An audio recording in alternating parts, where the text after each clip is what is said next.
What's up, everybody? Just wanted to share this with you guys. I'm here today with Jan from DPLA. We're here today at Sushi Samba in West Hollywood, California. And he's going to show us around this project. It's a tremendous project, 15,000 square feet of Concretta. And you believe that? 15,000 square feet, man. That's a big job. It's a pretty big job. No, yeah. It's definitely not small. It definitely took some time. Definitely a lot of struggle with this job for sure. So we're excited to show you guys. So let's take a walk around this place, man. You ready? Let's go. Let's go. So all these booths, all Concretta, all plaster. The hardest part was there's not much of a stopping point. Right. So you got to go all the way through it. So right here, basically, I mean, you just had to just keep going, right? Yeah. How many guys did you have here with this? Six guys for this project. Just six guys. Just six for guys. 15,000 square feet. And we did it probably about a month of actual days like working. That. Yeah. So it took you a month to do 15,000 working days. I would say it took us about a month. How many coats? 3 coats in some areas, 2 coats in most areas. So these actually have cement board behind them. Okay. So they had to waterproof it. And for the cement board, it was kind of rough. So the first coat didn't really cover it. So for all the booths, we had to do 3 coats on them. So it's almost like you had to do like a primer coat with Concretta and then also, the 2 coats. The ceiling over here wasn't leveled properly, so we had to do 3 coats on the ceiling. Oh, you did the lid too? Yeah. Oh, bro. And the restaurant's been open for some time now. So there's a couple months. There's little scuff marks and stuff like that on the walls, only because of the chairs and the paint on the chairs and stuff like that. So the areas with a lot of high traffic, they get a lot of scuffs. Right. It's hard to maintain it. Yes. I mean, but even if it was normal paint, it would still be really hard to maintain. Anytime you do a restaurant, that's just how it is. How it is. It's how it is. Sometimes you get food stains everywhere, you know, people on the bars putting their feet up. This ceiling was pretty hard because we had to set up the scaffold on the inside, move it around as it's going. We had like 5 scaffolds set up right here. So the ceiling was pretty hard. Dude, I love the lid, bro. The lid looks really good, man. Really good work. For it being Concretta, bro, it's not that Concretta is difficult to work with, right? I would say it's much more difficult if you're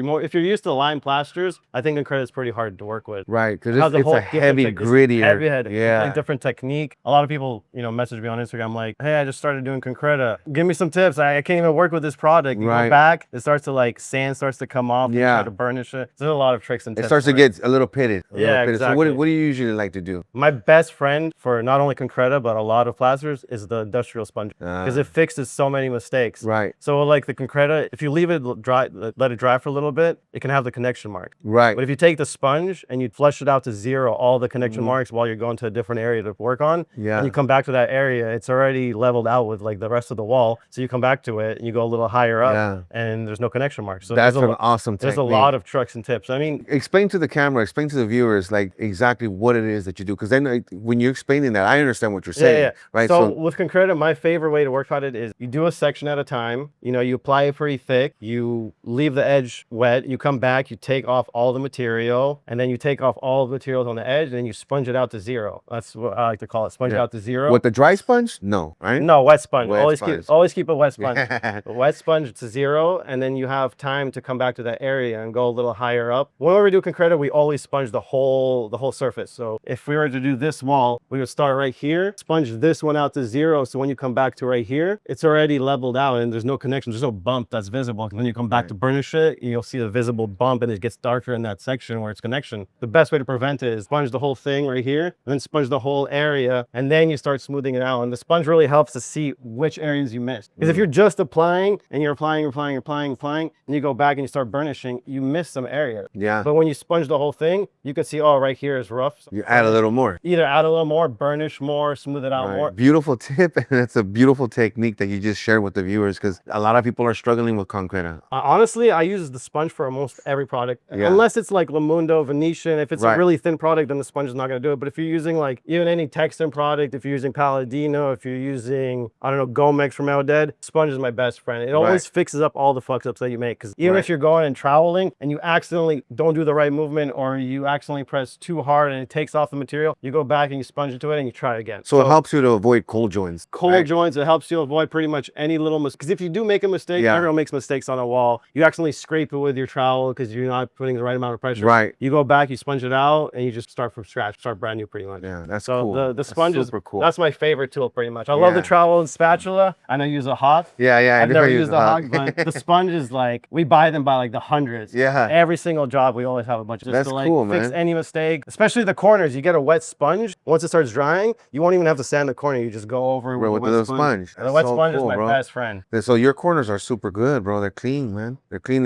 You know what? I can't get over the lid though. If you can get another shot of the lid looks really good, man. So these lights in here, that's the lights coming in from the bottom up from the tree, but those are just light spots. So from the actual light, that's not actual shades or anything, but you can see that there's no transition, meaning like there's no hard lines anywhere, you know? It's really, really hard. for a It's ceiling really this hard. size Yeah, dude, to to not make get any that. connections. Of I mean, course, I see yeah. people doing small walls and they have like a connection Like everywhere. in Above small little doors. sections. Yeah. Yeah. So sponging it out to zero is the best way to avoid that. I That's a think. great tip, guys. Remember that. Sponge it out to zero. That's so cool, bro. I like that. That's one of my favorite tips. I always like tell that, people man. Like, and keep a thank you wet for sponge. sharing that. Thank Yeah, you yeah, for of sharing course. that, man. Because I know there's a lot of guys out there that, you know, like I said, not that Concreta is difficult to work with because Believe it or not, we didn't even sand these walls. Really? Yeah, that's just how it was. Just trowel dude. finish. Oh, this is nice, bro. Very nice. Very good, clean work, man. All the corners are nice and square. Very good work, young. It's really hard to get the corners nice and right with Concreta. Yeah, well, their aggregate's a lot bigger. It's a lot thicker than all the other Yeah, materials. no, but the corners look good. They look really good, bro. They look really good. I mean, the only thing we did sand was the corners because, I mean, Well, you have to. almost every job you have to sand the corners. You have to. And everything is Concreta. Everything Even the planners Yeah, here. even the planners. Wow, 15,000 square feet, bro, of any plaster. Is a lot. It's a lot of plaster. Well, you'll But see our next project, 20,000 square feet and another 20,000 square yeah, feet. we're looking forward to that, man. The bar is cool. Look at that. That reminds me of like two big Hershey Kisses like upside down.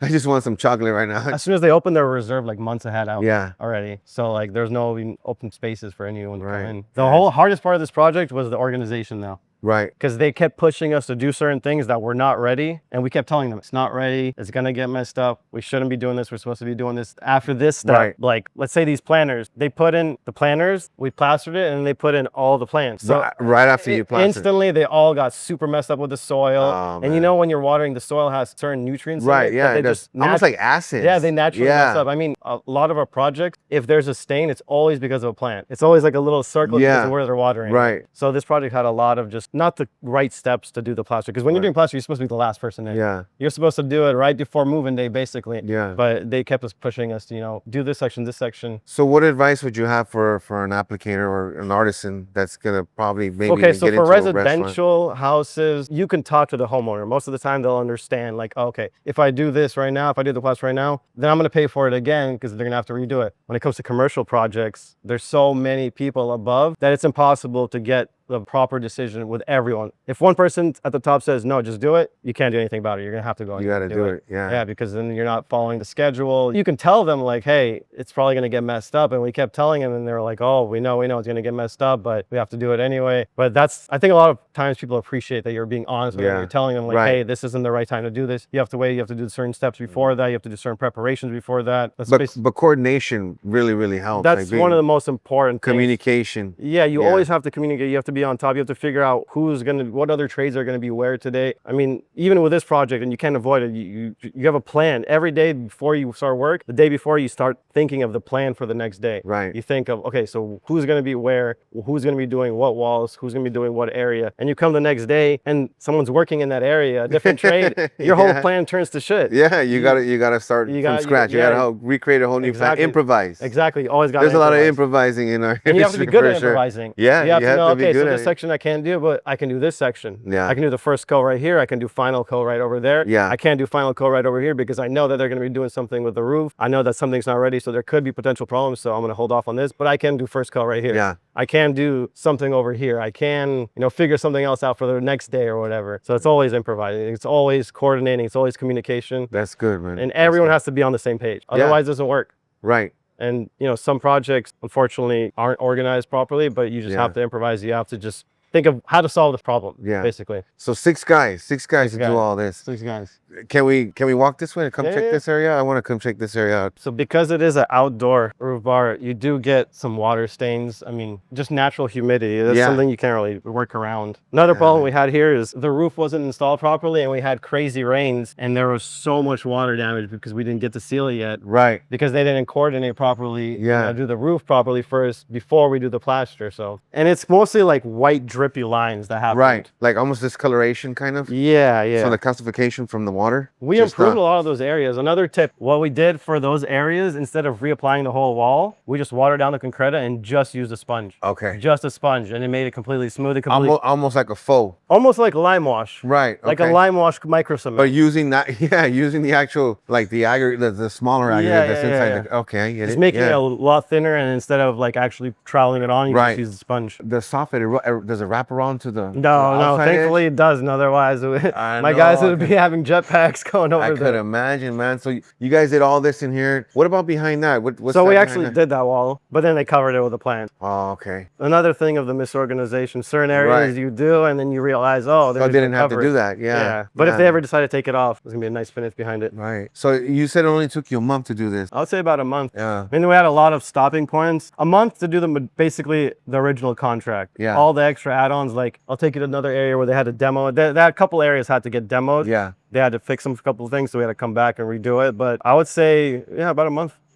That's really about good. a month of working. That's really good, young. Well, our guys are really fast. I mean, most of the time, the project they tell us to slow down because we're going too fast for them. That's good, man. You got a really good crew to be able to get this done in the month time, 15,000 square feet. That says a lot. Says a lot, man. Yeah, they were really happy with the way we were working. They were really happy with the way we were coordinating around everyone. Called me the star student of the project. Really? Yeah. Right on. We had meetings every morning, you know, to try to help coordinate where everyone was. That's good, man. And they were really appreciative of how we were able to just, accommodate every other trade. Yeah, you got to do that. Yeah, you have to. You got to do that. Otherwise, you're not going to work that day, or you're going to just, get your wall messed up. Yeah, somebody's going to come in and mess it up. You have to make a decision. Yeah, so is this the balcony you were talking about here? This is the one we seen from the parking lot, right? No, that was over there. That's on that side. Yeah, there was like a little soffit on the ceiling over there. So you had to do that one over there? Yeah. So we let's did go, it. Let's go look at it. We did it and they demoed it. Check this out. This was a pretty dangerous job. I'm sure you guys are probably terrified being out on that terrace out I can send you some clips of videos I took of the guys up there. You should, dude. Yeah, so that's soffit right there. We did it when they had all the scaffolds up. They had all the scaffolds up. We did it, and then I'm assuming there was no glass here. Was there glass here? No, there wasn't glass. Okay. There was all scaffolds all around, and then about 3 weeks after, they said, oh, the drip edge needs to be like, they didn't add the drip edge or something like that, and they're like, oh, we have to cut into it. And we were like, what are we gonna do now? We already sealed it and everything. So you guys had to come back. Yeah, they had to order a lift. It took my guy like 2-3 hours just to do this off because, with a lift, especially commercial, you have to go up. Takes like half an hour to set at the right angle. Then you got to go back down, move it like a foot, go back up, go back down, go back to burnish. So yeah, that was a nightmare. He had to set the lift up out there? Yeah, right on the street. They had to close down the whole street. Oh my God. Get the whole lift out. So what, was it a lift or was it a boom lift? It was like a boom lift. A boom lift. Is that what they call boom lift? Boom lift is the one that kind of has the arm that kind of goes out, stretches out. Yeah, it was a boom lift. Or a boom lift. Yeah, I was like, because I don't think they make a lift that goes up this high. It was the full-on boom lift. Yeah, that's crazy, bro. The whole harness and everything. That's a lot safer though. It's a lot safer than trying to set up. Trying to the bacon scaffolds. That's crazy. So you guys were setting up scaffolds here when you first No, they had the scaffolds set up already. Oh, did it have like full on, like the planks and everything? Like a protection on the outside? Oh, yeah. I was like, man, you guys weren't just open. No, they wouldn't allow us wearing harnesses. No, they wouldn't allow us to do it here. That's cool, bro. Yeah, one thing with commercial is a lot of safety regulations. Right. A lot of stuff. A lot of red tape. A lot. I mean, you can't have the scaffold at a certain height. It has to have the arm bars on the side. Yeah. There's so many safety rules that you have to follow. Right. Yeah. And they saw my guy we break most of them. Surfing on the baker. Right. No surfing on the baker. You got to get off, move it, put the brake. I get in trouble for that all the time, bro. Yeah, when we were doing skating, and you're really good at skating too. So I'm sure you got to have the balance. Yeah. And when we were doing the ceiling, we had to have the scaffold higher up because we had to put it on the inside. Right. And that was the one moment they looked away. They said, okay, it's a little higher than it needs to. I think it was like 54 inches or 45 inches or whatever. So it was like an inch higher. He's like, okay, you guys should do it this time. Because there was no other way to do the ceiling. No, there was no, because you had to go above the bar. Yeah, too, exactly. Right? Yeah. The ceiling's huge. Let's go to this lift area right here. Yeah, let's go. So this is like the water stains that happen. Okay. So you see how yeah, you can see it. We weren't able to seal it in time and the water came through. Yeah. And the ceiling wasn't attached properly or the roof wasn't attached properly and it leaked through. But this you can't really see it, I mean, me and you know it's there. Yeah, we had to sand it down a little bit. This area we probably didn't get to with the sponge technique. Yeah. but I'll say 70% of the project was like that. Yeah. White streaks everywhere. Yeah. And we came in after the rains like, no, what do we do? We talked about improvising, trying to figure it out. Right. Was the wind kind of a problem up here? No, not Probably really. not, huh? Because everything's kind of like sealed off in here. So this area, before it was extremely wavy because of the construction. Right. And after we finished, this was like months after we finished, they said they had to demo this whole area. So we had to come back and do it. And we had to do the patch around here, and patches 50-50. Sometimes they work out, sometimes they don't. Yeah. Especially with Concretta, I would say Concretta is one of the hardest materials to patch just because it's so thick. So no matter what, you're always going to have that little step. Right. Yeah, the Concretta is hard of a patch because it has that, like you said, the thicker, has, like, the thicker bigger aggregates. aggregate. Yeah, it's hard to hide it. That's why we do the lime wash technique. And this right here, you can't stop. This one goes all the way around, doesn't it? If you wanted to do this. No, that has the stopping points in the pillars. Oh, okay. Oh, yeah, you could have not stopped too at bad. that corner, yeah. But you can see how bad all the streaks were. Maybe convince them to just go from that corner to that corner, you know? We probably don't even care. Yeah, we have a deal with them, like if they're okay with it, the patch, they're okay with it. If not, then we'll redo the whole area. Right. And we have redone the whole areas. So that's Concretta too. They drew over the Concretta right they there. drew over it. That's cool. This area right here, after we finished, I think by code it was like 3 inches not wide enough or something like that. So they had to demo all of this area out just to put the lift back in. Really? And we had to redo it. And this was like, I don't know, a few weeks ago. Really? Yeah. I'm hoping now that the project's completely done, no more demo, but Right. there was a lot of little problems like that in this project. Yeah, it's kind of part of the show whenever you do a job like this, especially at this magnitude. Especially all the big jobs, there's always going to be little problems. You just have to figure out how to solve them. Yeah, so, it's happened. We do a project or whatever, and we're done with the whole area, and then they got to come back, cut out, Yeah, and outlets. it's right in the middle too. Yeah, so dude.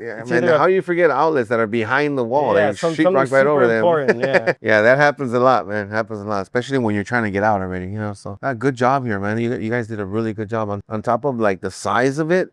With a small crew like that.